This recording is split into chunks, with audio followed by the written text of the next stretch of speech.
Dans cet exercice, vous allez visualiser la forme des ombres sur des modèles afin de déterminer la frontière entre l'ombre et la lumière et ainsi tracer la cartographie du clair-obscur.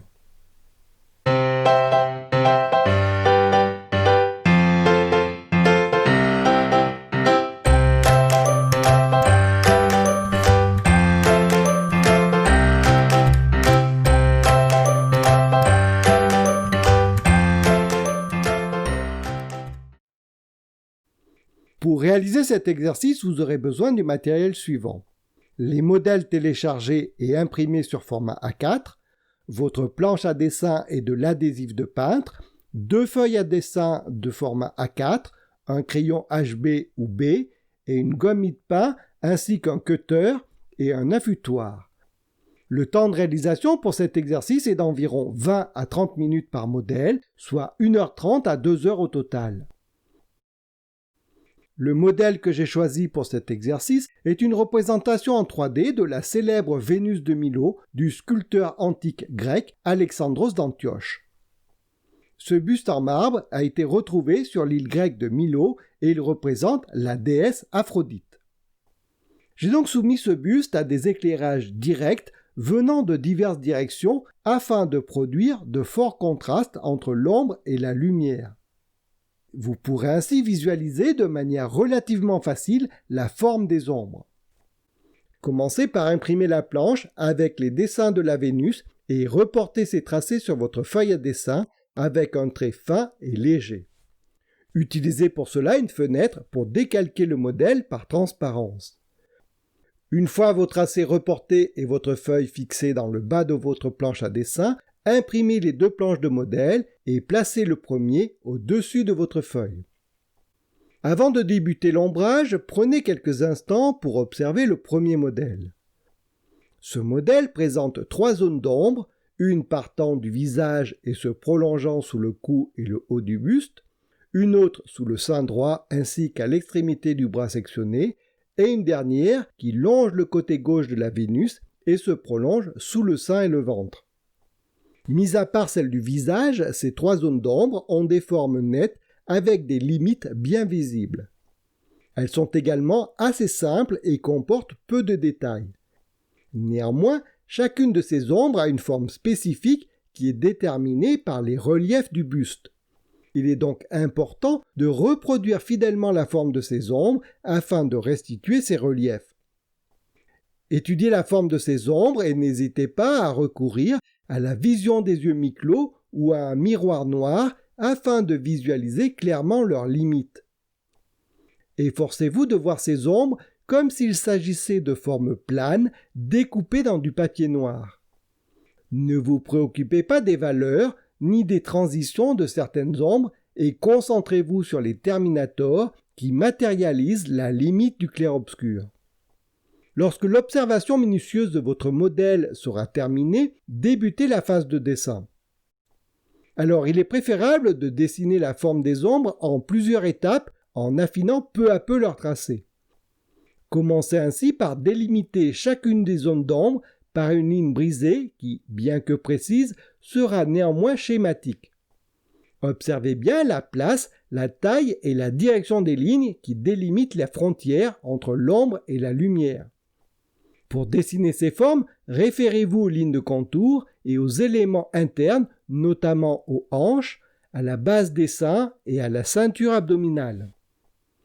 N'hésitez pas à prendre des mesures concrètes en utilisant la mesure proportionnelle pour déterminer la taille et la place des lignes, mais aussi la mesure d'angle pour vérifier l'inclinaison de ces lignes, et enfin la mesure relationnelle pour établir des relations entre divers points.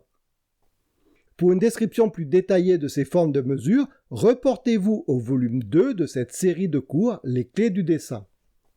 Une fois ce tracé sommaire réalisé, reprenez le dessin de la limite des ombres en détaillant un peu plus les formes.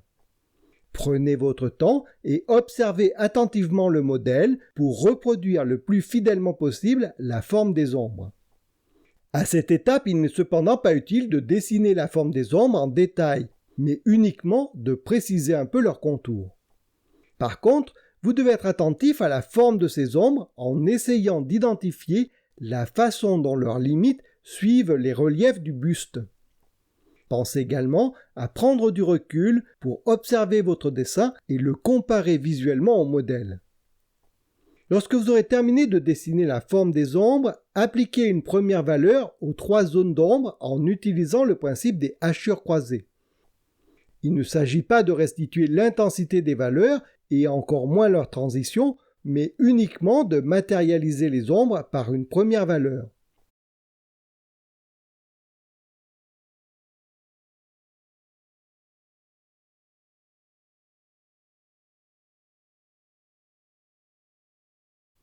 Une fois les zones remplies d'une valeur moyenne, observez votre dessin des formes afin de les comparer au modèle.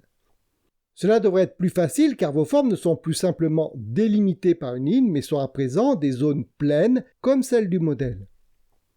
Prenez ensuite votre gomme mie-de-pain et votre crayon et reprenez une nouvelle fois le dessin des ombres en vous efforçant maintenant de reproduire fidèlement leur forme.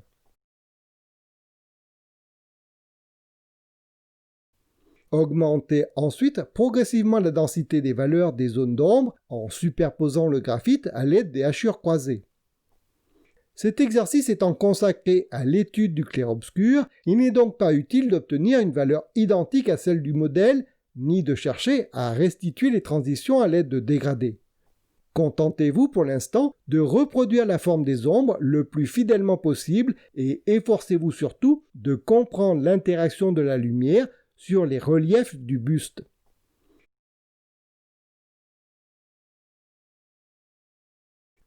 Lorsque vous aurez terminé le dessin des ombres du premier modèle, passez au suivant. Comme pour le précédent, prenez quelques instants pour étudier la forme des ombres de ce nouveau modèle. Vous remarquerez que l'éclairage produit cette fois une ombre constituée d'une longue zone partant du sommet de la tête et se terminant à l'aine. À cette ombre principale viennent s'ajouter 3 autres formes beaucoup plus petites. Une à la gauche du bras amputé, une dans le creux du sternum et une dernière à la hauteur du nombril. Pour le dessin de ces formes, reprenez le même processus que pour l'image précédente. Commencez par dessiner une forme schématique en traçant une ligne brisée correspondant au tracé global du bord des ombres. Affinez ensuite une première fois ce tracé en précisant la forme des ombres mais sans entrer trop dans le détail. Et poursuivez l'ombrage en appliquant une valeur moyenne aux zones d'ombre, puis reprenez une nouvelle fois le tracé en observant les masses de ces ombres. Augmentez enfin la densité des valeurs tout en continuant à préciser le dessin de la forme des ombres.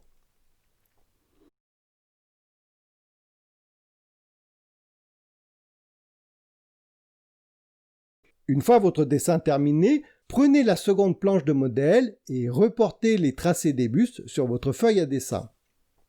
En observant le modèle sur la gauche, vous remarquerez que l'éclairage est assez proche de celui que vous venez de dessiner. On retrouve en effet une longue zone sur le côté droit de la Vénus. Néanmoins, les ombres sont beaucoup plus découpées et cette zone est accompagnée de 5 formes plus petites. Ce nouveau modèle demandera donc un peu plus de précision pour le dessin de la forme des ombres. En revanche, vous allez utiliser exactement le même processus que pour les dessins précédents. Dessinez ainsi la forme des ombres de manière schématique, puis affinez peu à peu le tracé. Apposez enfin des valeurs dans ces zones afin de préciser davantage vos tracés, puis augmentez progressivement l'intensité de ces valeurs.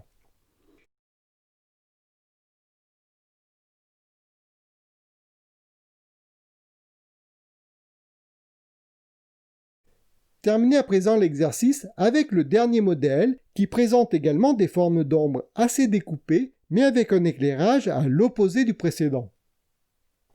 L'autre différence réside dans le fait que les contrastes sont un peu moins prononcés sur cette nouvelle image. Il sera donc un peu plus difficile de voir les terminators délimitant le clair-obscur. Néanmoins, en observant attentivement le modèle et en vous concentrant sur les relations entre la forme des ombres et les reliefs du buste, vous devriez parvenir à déterminer la forme des ombres de ce dernier modèle. Pour le dessin, reprenez exactement le même processus que pour les précédents. Voilà, cet exercice sur le dessin du clair-obscur et des bustes de la Vénus de Milo est à présent terminé. Vous pouvez, si vous le souhaitez, le prolonger un peu en reprenant un ou plusieurs dessins que vous venez de réaliser. Pour cela, renforcez les ombres des terminators et dégradez légèrement les valeurs au fur et à mesure que vous vous éloignez de ces lignes afin de restituer la lumière réfléchie. Prenez ensuite un crayon sec du type 2H afin d'ajouter des transitions aux ombres propres, celles correspondant au détournement progressif des formes.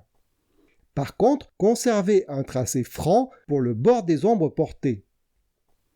Voilà, je vous invite à présent à passer à la conclusion de cette leçon sur le clair-obscur.